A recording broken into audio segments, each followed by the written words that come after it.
जब हनुमान जी संजीवनी बूटी का पर्वत लेकर लौटते हैं तो वे भगवान श्री राम से कहते हैं, प्रभु आपने मुझे संजीवनी लाने नहीं भेजा था, आपने मुझे मेरा भ्रम तोड़ने भेजा था।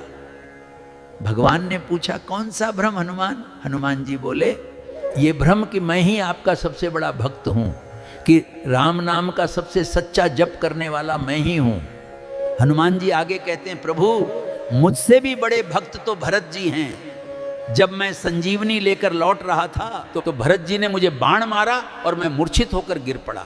पर आश्चर्य ये था प्रभु, उन्होंने न तो संजीवनी मंगाई न किसी वैद्य को बुलाया, उन्होंने केवल आपका नाम लिया।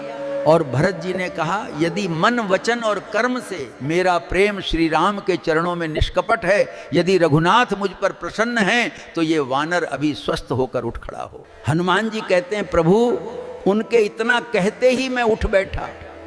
इतना अडिग भरोसा, इतना पूर्ण विश्वास।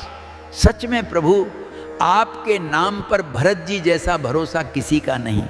शिक्षा यही है, हम भगवान का नाम तो लेते हैं लेकिन भरोसा नहीं करते। भरोसा करते हैं तो बेटों पर, धन पर, रिश्तों पर, कि बुढ़ापे में बेटा ही सेवा करेगा, पैसा ही साथ देगा। हम भूल जाते हैं कि जिसका नाम जपते हैं वही तो वास्तव में सब कुछ है।